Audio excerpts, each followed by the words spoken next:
और एक पैसा भी नहीं है, एक चॉकलेट खाने के लिए हमको आपको चॉकलेट खानी है? नहीं चॉकलेट आप खानी मुझे नहीं। बताओ क्या चाहिए? चॉकलेट कुछ नहीं खानी, आपका मिला कोई हमारा वो हमको छोड़ के चले जाना नहीं। मैं छोड़ के नहीं जाऊंगी आपको। प्रॉपर्टी जो है कभी भी जिंदे किसी को नाम न करो, अपने नाम ही रखो। अपनी बीवी के नाम करोगे तब भी आपकी नहीं है, अपने बच्चों के नाम करोगे तब भी आपके नाम नहीं है। जो गलती मैंने की है वो दुनिया को यही कहूँगा कि कभी ना करे किसी के नाम पे। वाइफ की है तभी तो मैं यहाँ पे हूँ। 1800 स्क्वायर फुट का मकान है एनसीआर दिल्ली में, जिसकी कीमत 1.5 करोड़ से ऊपर है, और मैं यहाँ बैठा हूँ। बच्चा, छोटा बच्चा, 3 साल का बच्चा कहता है I want an offline mummy. वो ऑनलाइन बैठी रहती हैं, वो देखते रहती हैं। बच्चों को कहती है ओ मैं तो गेम खेल रही हूँ, मैं तो ये कर रही हूँ, तू जो है ये पकड़ मोबाइल पे खेलता रहे। ये क्या है? मन तू मत घबराना, एक दिन समझ लेगी दुनिया तेरा अफसाना। एक दिन समझ लेगी दुनिया तेरा अफसाना। तड़ पाओगे तड़ पा लो, हम तड़प तड़प कर भी तुम्हारे गीत गाएंगे। ठुकराओगे ठुकरा लो, हम ठोकर खाकर भी तुम्हारे दर पे आएंगे।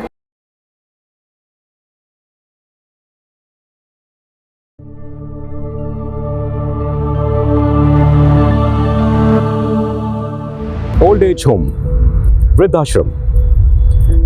इंडिया में ओल्ड एज होम का कॉन्सेप्ट कुछ नया नहीं है, लेकिन जब भी हम ये शब्द सुनते हैं तो हमारे जहन में एक ही चीज़ आती है कि ओल्ड एज होम में तो वही लोग आते हैं जिन्हें उनके बच्चे छोड़ देते हैं और फिर उन्हें कभी मिलने नहीं आते। लेकिन जब हम नोएडा के आंगन ओल्ड एज होम में गए तो हमें वहाँ 2 अलग तस्वीरें देखने को मिली। हमें वहाँ कुछ ऐसे लोग ज़रूर मिले जिनके बच्चों ने उन्हें ओल्ड एज होम में छोड़ दिया और फिर उनसे कभी मिलने नहीं आए।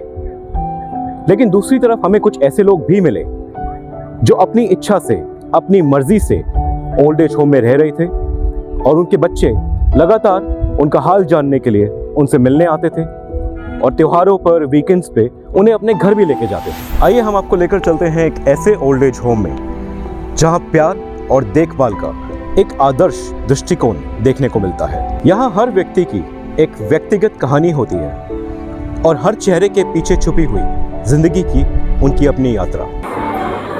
मैं अपना फैमिली के साथ रहता था। 40 साल मेरी शादी को हो गए, 64 साल की उम्र है। 40 साल का मेरा लड़का, आज उसका बर्थडे है। और एक मेरी बेटी है, वो मैंने अडॉप्ट की थी मदर टेरेसा से 26 साल पहले, अनाथालय से 6 मंथ के लाया था। दोनों में कोई फ़र्क नहीं समझा। सुबह 6 से 2 ड्यूटी करता था, 3 से 11 प्रॉपर्टी का काम करता था। जब मुझे बीमारियां लगनी शुरू हो गई, एक हार्ट में स्टंट पड़े हुए, 2 बीपी है, दूसरा शुगर है, डिप्रेशन है, नीरो प्रॉब्लम है, पार्किंसंस है, लीवर फैटी है, स्किन प्रॉब्लम है, टीथ हाइट, 10 प्रॉब्लमें हो गई।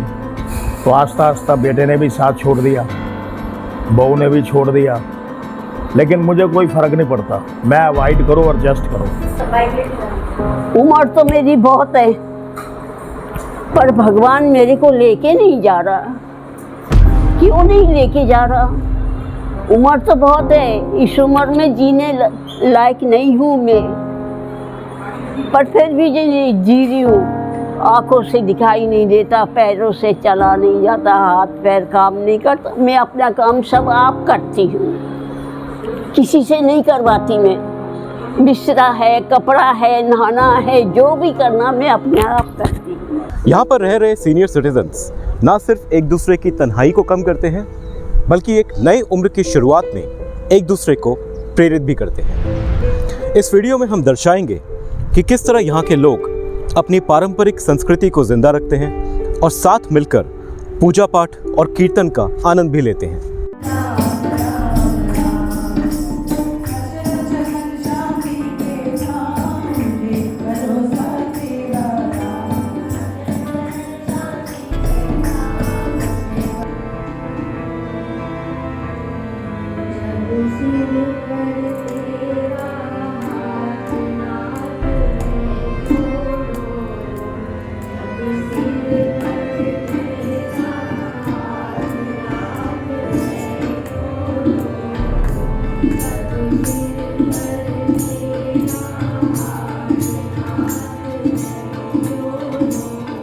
हम आपको दिखाएंगे कि किस तरह इस घर के सभी सदस्य एक दूसरे के साथ मिलजुल के रहते हैं और आपसी सहयोग से लगभग एक खुशहाल जीवन ही जी रहे हैं। टाइम तो बहुत बढ़िया स्पेंड होता है, कोई पता ही नहीं चलता कब सुबह होती है कब शाम हो जाती है। आप देख रहे हो पार्टियाँ चलती रहती हैं, कोई ना कोई एंजॉयमेंट होती रहती है। तो कहने का मतलब यहाँ पे देखा खाना पीना अच्छा मिला। मनीषा जी की नेचर इतनी अच्छी है, सेकंड मदर डिश है, उन्होंने फ्री भी रखी हुई ladies. I am very happy, I am feel at home. कोई समझे ना समझे, मैं तो अपना घर समझता हूँ।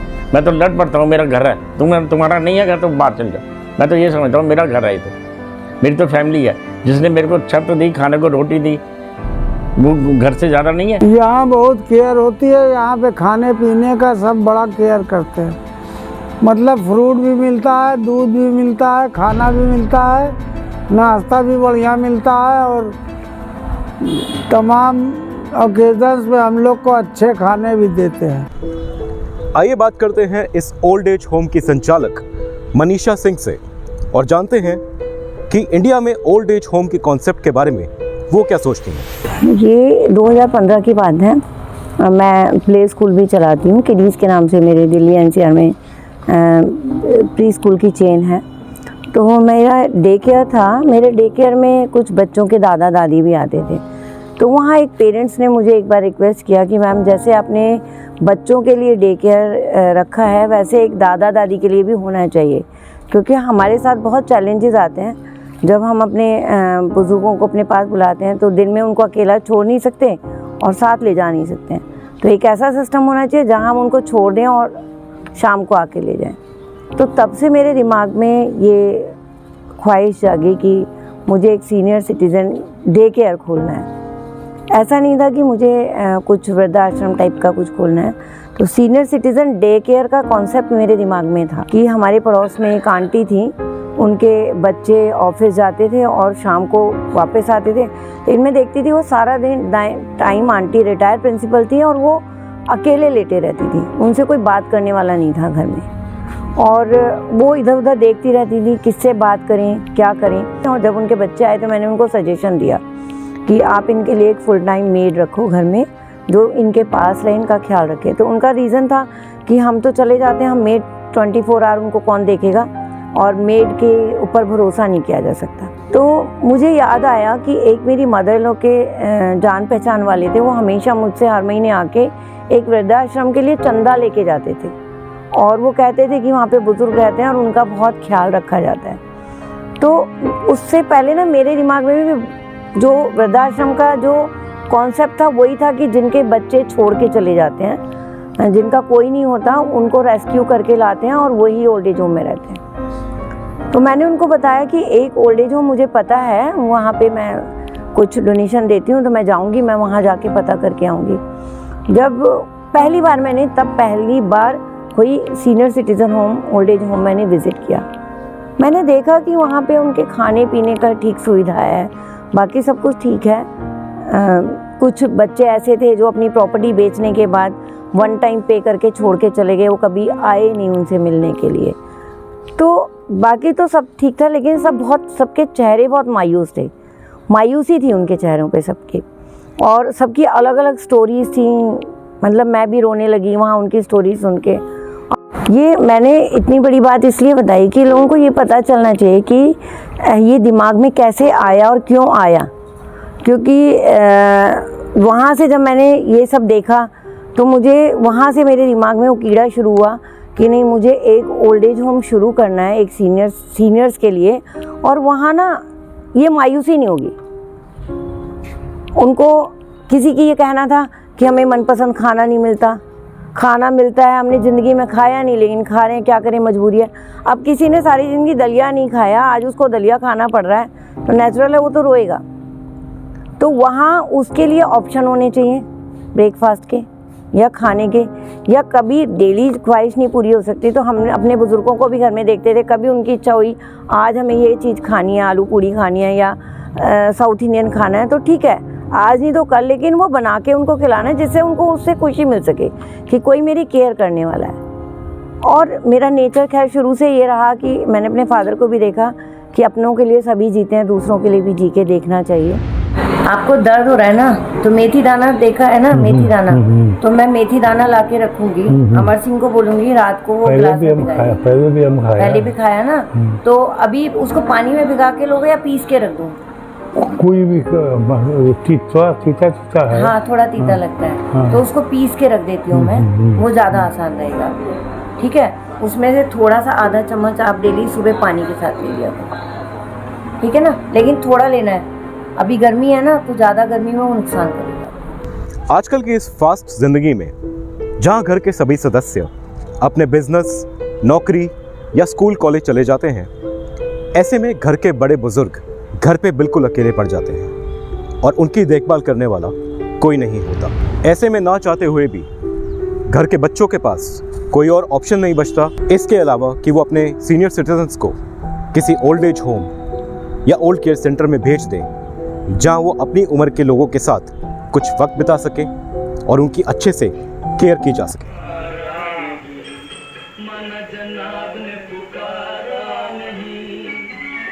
बता देना मेरे को।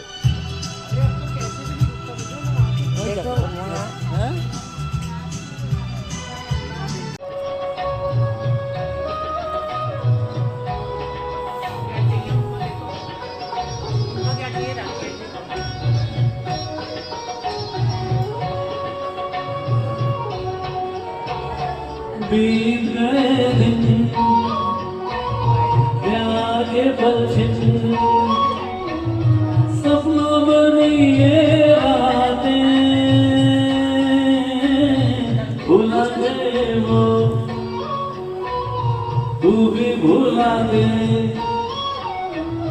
प्यार की वो मुलाकातें, प्यार की वो मुलाकातें, सब दूर अंधेरा, सब दूर अंधेरा, मुसाफिर जाएगा जहां गम ले ले। हमारे व्यूअर्स में कुछ ऐसे लोग ज़रूर होंगे जो अपनी रियल लाइफ में ऐसी सिचुएशन का सामना कर रहे होंगे कि वो खुद तो काम पे निकल जाते हैं और पीछे से उनके घर के बड़े बुजुर्ग अकेले पड़ जाते हैं। और बहुत सारे बच्चे ऐसे हैं कि जो छोड़ते हैं लेकिन हर हफ्ते यहाँ आते हैं मिलने के लिए। ठीक है, वो सरहद पे काम कर रहे हैं या वो यहाँ नहीं है या उनका कोई भी रीज़न हो सकता है या वो बीमारी में उनको केयर नहीं कर पा रहे हैं, उनका जॉब ऐसा है, तो लेकिन वो हर हफ्ते उनका बेटा आता है, उनकी केयर करता है, उनके साथ टाइम स्पेंड करता है। अभी ये बाबा सिंह अंकल हमारे पास आए, उनके बेटे दोनों यूके में हैं, बच्चे, बेटी और बेटा, लेकिन मैंने देखा अभी उनको 2 महीने मेरे पास में, 2 महीने में 2 चक्कर उनके बेटे ने लगाए और वो उनको केयर कर रहे हैं, उनके लिए एक्सपेंस भेजते हैं वहाँ से, उनकी केयर के लिए, उनके केयर टेकर के लिए। तो ऐसे भी बच्चे हैं, ऐसा नहीं है कि यही मैं बोल रही हूँ कि अगर बच्चे यहाँ रख के भी केयर कर रहे हैं, उनसे मिलने आ रहे हैं, तो इसमें बुराई कुछ नहीं है। लेकिन हाँ, वो यहाँ रख के भूल गए और उनसे कोई मिलने ही नहीं आता सालों साल, वो गलत है। तो पेरेंट्स के लिए करो।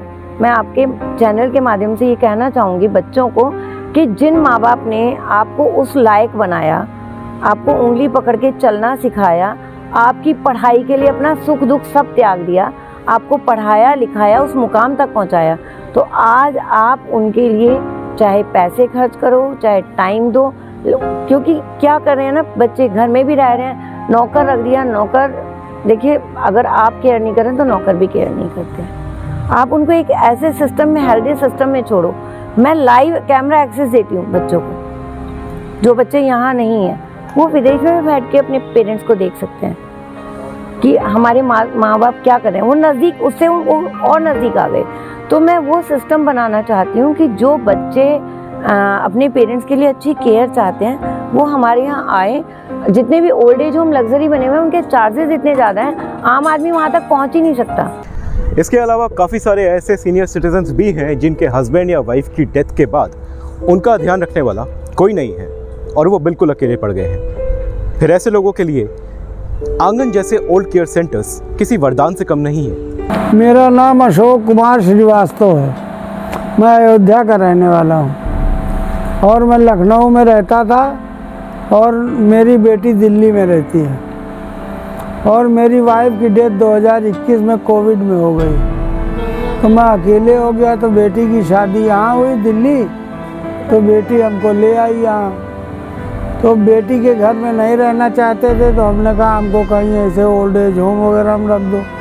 तो उसने यहाँ पे बात किया मनीषा मैडम से, तो हमको यहाँ रख दिया। मैं यहाँ रह रहा हूँ, मैं पूरा संतुष्ट हूँ। मुझे 6 महीना हो गया यहाँ। मैं यहाँ पे ऐसे आया कि मतलब कि घर में दिल नहीं लग रहा था।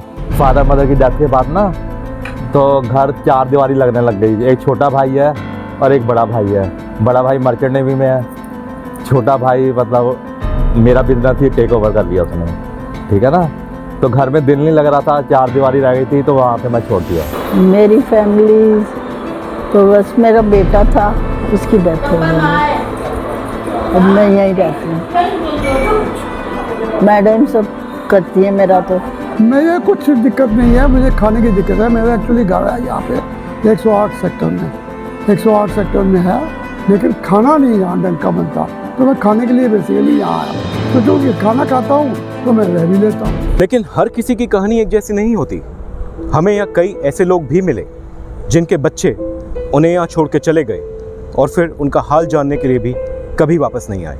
हमारे परिवार तो बहुत है, पर अब मेरे लिए ये परिवार है। हाँ, कोई नहीं आता आपके परिवार से? नहीं, अच्छा। कोई भी नहीं, पूछते भी नहीं है, फोन से बात भी नहीं करते। हमारा पोता फेंक गया, पोता छोड़ के गया, कहता तुम यहीं रहो, यही तुम्हारा घर है, तुम्हारा वहाँ कोई घर नहीं है, हम नहीं आएंगे तुम्हें देखने, तुम मर जाओ तब भी नहीं आएंगे हम, हमें खबर मत देना। तो मैं भी नहीं चाहती कि मैं खबर दूँ। जैसे मैं यहाँ आई हूँ, मैं बहुत सुखी हूँ, बहुत अच्छी हूँ, मुझे किसी बात की चिंता नहीं है। ये मैं महामारी बहुत बढ़िया, मेरे को बहुत देखभाल करती है, बहुत कुछ देती है मुझे, बहुत प्यार करती है मुझे। यही मेरी है, जो कुछ है अन्नदाता यही है मेरी, और मेरा कोई नहीं है। वो माँ बाप पढ़ाते हैं, उनकी वो कोई कदर नहीं करता। आप ये देख लो, मैं क्या आपको कितनी फैमिली दिखा दूँ जिनके पास कोई कदर नहीं है। बच्चों को पढ़ा लिखा रहो, बाकी कुछ नहीं मिलता।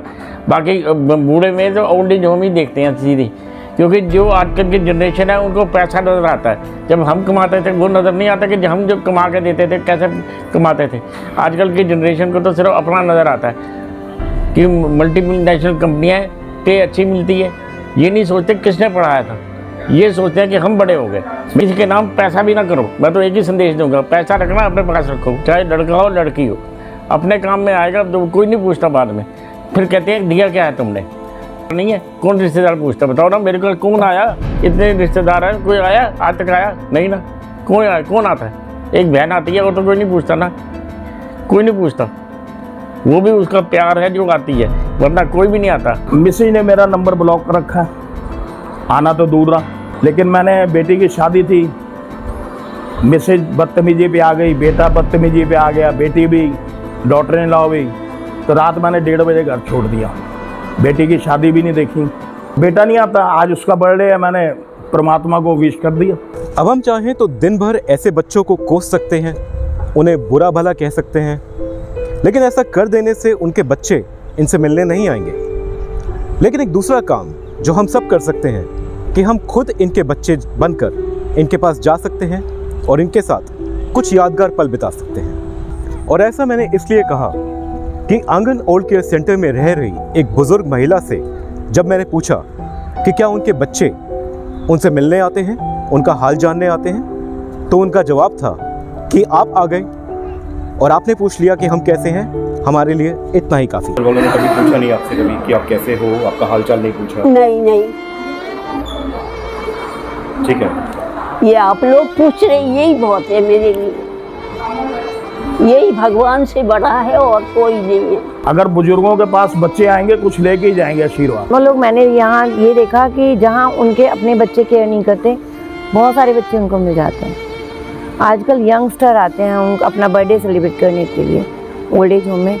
बहुत सारे स्कूल इस चीज़ को प्रमोट कर रहे हैं, वो आए दिन मेरे पास अलग अलग स्कूल आते हैं ओल्ड एज होम विजिट करने के लिए। वो बच्चे इनके साथ टाइम स्पेंड करते हैं, गाना गाते हैं, इनको खुशियाँ देते हैं, इनके लिए कार्ड बना के लेके आते हैं, ये खुद उनके साथ बच्चा बन जाते हैं, तो करते हैं। लेकिन कुछ ऐसे बच्चे भी होते हैं जिनके पास सब कुछ होते हुए भी वो अपने माँ बाप को ओल्ड एज होम में भेज देते हैं। मेरे पास पैसा एक नहीं था, 3 दिन खाना नहीं, तो मैंने मनीषा जी को फ़ोन किया। इनसे मेरी 6 मंथ की बात चल रही थी। मैंने कहा मेरे पास पैसे नहीं है, मेरे 3 दिन में आएंगे, मैं आपको दे दूंगा।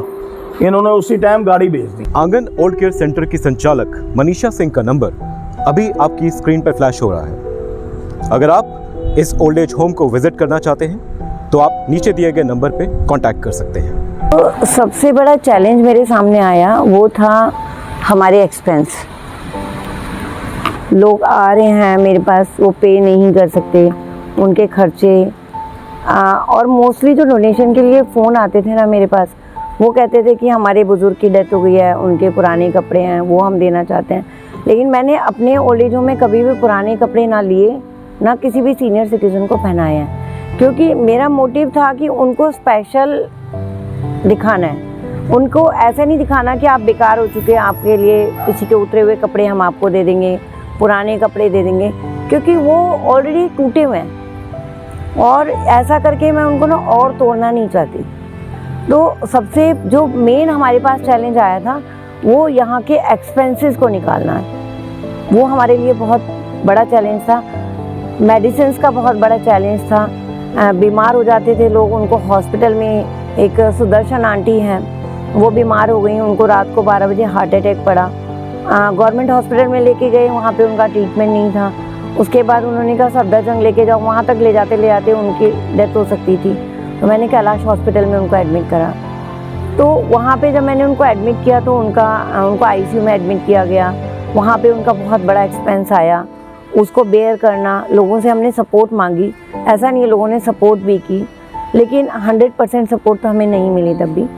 तो वो बहुत बड़ा चैलेंज था मेरे लिए कि अगर किसी के साथ ऐसा हो जाए, वो हॉस्पिटल उनको लेके जाना पड़े या वो बीमार हो जाएं, तो उनकी हेल्प कैसे करें, हम उनका इलाज कैसे कराएं। तो सबसे बड़ा जो चैलेंज हमारे सामने आता है वो मेडिकल सपोर्ट का आता है, इनके एक्सपेंस का आता है। और अब जो हमारे सामने सपोर्ट है कि हमारे पास उतनी बड़ी जगह नहीं है, हमने 3 अलग अलग प्रेमाइसेस लिए हुए हैं, उसके ऊपर हमारा एक्सपेंस भी ज़्यादा आता है क्योंकि हमें स्टाफ ज़्यादा रखना पड़ता है। 3 अलग अलग जगह मैनेज करने में दिक्कत होती है। तो अभी जो इस टाइम जो हमारे पास चैलेंज है वो है हमारे पास लैंड का, कि हमारे पास एक अपनी जगह हो जहाँ पे हम इसी एक्सपेंस में ज़्यादा से ज़्यादा लोगों को, अभी हम 50 लोगों को सर्विस दे पा रहे हैं, हम ये चाहते हैं कि हम 100 से 150 200 लोगों को वो सर्विस दें। तो उसके लिए हमें सपोर्ट तो चाहिए लोगों का, तो नेचुरल है। मेडिकल सपोर्ट आज की डेट में हमें मिल रहा है। मैं इस आपके चैनल के माध्यम से मेडिकोस इलेक्ट्रोस कंपनी है, मिस्टर अमित मेहरा उसके CEO फाउंडर हैं, उन्होंने लास्ट ईयर हमारे यहाँ विज़िट किया उनकी मिसेज़ ने, और उन्होंने देखा, उन्हें बहुत अच्छा लगा।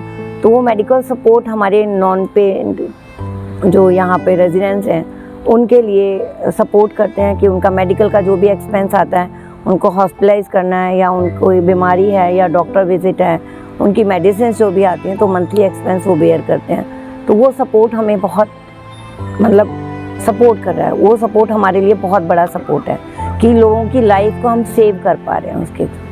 हमारा जो ये सेंटर है ओल्ड केयर सेंटर है, ये सेक्टर 105 में है। अभी 200 नंबर है। ये 3 बिल्डिंग है हमारे पास, 200, 203 और 223। 3 बिल्डिंग्स में चल रहा है अलग अलग। इसको हम एक जगह सेक्टर 134 में हमने जगह लिया, वहाँ मर्ज करने जा रहे हैं नेक्स्ट ईयर। हम चाहेंगे कि ज़्यादा से ज़्यादा लोग सपोर्ट करें। जो लोग हमें सपोर्ट करेंगे तो शायद हम इस पूरे सिस्टम को एक जगह बना पाएँ, क्योंकि दिल्ली में तो इतनी खुली जगह है नहीं। फिर मैं नोएडा की तरफ मूव किया कि नोएडा में एक बड़ी जगह देखते हैं, वहाँ पे रेंट पे लेके इसको शुरू करूँ, तो ये टाइम को यूटिलाइज़ किया जाए। वहाँ से आंगन की शुरुआत हुई। ये मार्च की बात है, फरवरी 2021 जब हमने ये आंगन 200 ये जगह ली और यहाँ पे इसकी शुरुआत की। देखिए, मैंने ना ये काम शुरू करने के बाद एक चीज़ को समझा कि हम ना अपनी सोच को नहीं बदल पा रहे हैं। अभी बच्चों को सब हायर एजुकेशन दे रहे हैं, फॉरेन की तरफ बच्चे मूव कर रहे हैं, जिनके बच्चे यहाँ भी हैं, 1 या 2 बच्चे का कॉन्सेप्ट है, सभी के घर में 1-1 बच्चा या 2 बच्चे हैं। लड़कियाँ भी उतनी ही एजुकेशन ले रही हैं जितना लड़के ले रहे हैं, और सभी करियर कॉन्शियस हैं। जब बेटा भी जॉब करेगा और बेटी भी जॉब करेगी तो बुजुर्गों का ख्याल कौन रखेगा? बच्चे हमारे डे केयर में पल रहे हैं, तो क्यों हम इस चीज़ को नेगेटिव लेते हैं कि ओल्ड एज होम गलत है? मैं कहती हूँ इसका ओल्ड एज होम नाम ही नहीं होना चाहिए। पहली बात, इस कॉन्सेप्ट को हमें समझना होगा और बहुत डीप स्टडी की ज़रूरत है इस कॉन्सेप्ट को समझने के लिए कि इसको ओल्ड केयर सेंटर होना चाहिए। हम विदेशों में बच्चों को भेज रहे हैं, विदेशों की सभ्यता को अपना रहे हैं, उनके पहनावे को अपना रहे हैं, उनके कल्चर को अपना रहे हैं, लेकिन उनकी कुछ अच्छी चीज़ें जो हैं उनको भी हमें देखना चाहिए। तो मेरा सीधा सा एक सवाल है, होने चाहिए तो क्यों होने चाहिए, और नहीं भी होने चाहिए तो क्यों नहीं होने चाहिए? होने इसलिए चाहिए कि जिन बच्चों को सपोर्ट की ज़रूरत है, अगर वो अच्छा पैसा कमा रहे हैं और वो अपने पेरेंट्स के लिए खर्च करना चाहते हैं, घर में नौकर रख नहीं सकते, तो क्यों ना एक अच्छी जगह ओल्ड केयर सेंटर में पेरेंट्स को रखें और एवरी सैटरडे संडे अपने पेरेंट्स को घर लेके जाएं, जैसे बच्चों को लेके जाते हैं, और उनके साथ लाइफ एंजॉय करें। पेरेंट्स भी खुश हैं अपने एज ग्रुप के साथ रह के, और बच्चे भी खुश हैं क्योंकि उनके ऊपर कोई बाउंडेशन नहीं है, उनको कहीं घूमने जाना है, उनको अपने ऑफिस का काम करना है, तो वो जो 2 दिन उनके बाद छुट्टी है वो अपने बच्चों को और बुज़ुर्गों को दोनों को दें। होने इसलिए चाहिए। बहुत सारी सिचुएशन हमारे सामने ऐसी आई जहाँ किसी ने शादी नहीं की, वो अकेले ही हैं, अब वो अकेले घर में रह रहे हैं तो डिप्रेशन में चले गए। मेरे पास बहुत सारे लोग ऐसे हैं जो अकेले रहने की वजह से डिप्रेशन में चले गए। डिमेंशिया, एल्जाइमर, सिजोफ्रेनिया, ये सारी जितनी भी साइकेट्रिक बीमारियाँ हैं, ये सब अकेलेपन की बीमारी है। वो अकेलेपन की बीमारियों से बचने के लिए उनको अपना एक एज ग्रुप चाहिए। अगर बच्चों को हॉस्टल चाहिए, बच्चों को अपना एज ग्रुप चाहिए, अगर 3 साल का बच्चा है तो 3 साल का एज ग्रुप ढूंढता है, 15 साल का बच्चा तो 15 साल का, तो जब ये 70-80 साल में ये भी तो अपना एज ग्रुप ढूंढते हैं, क्योंकि इनकी बातें अलग हैं और बच्चों की बातें अलग हैं। लेकिन हम तो यही कहेंगे कि जिस घर में बूढ़े माँ बाप हंसते हैं, भगवान उसी घर में बसते हैं। तो ये थी कहानी आंगन ओल्ड एज होम और उनकी संचालक मनीषा सिंह की। ओल्ड एज होम या ओल्ड केयर सेंटर, इसके बारे में आप क्या सोचते हैं, हमें कमेंट करके ज़रूर बताइएगा। परिवर्तन के हर नए वीडियो में हम आपके सामने लाएंगे कहानी किसी ऐसे शख्स की जिसने समाज में परिवर्तन लाने के लिए एक कदम बढ़ाया और अपनी मेहनत और अपनी डेडिकेशन के चलते वो किसी के जीवन में परिवर्तन ला पाए। और ऐसे ही लोगों के बारे में लगातार जानने के लिए please do like, share and subscribe to our channel Parivartan, बदलाव की ओर एक कदम। Until then, it's me, Jatin Ahuja, signing off. Goodbye for now.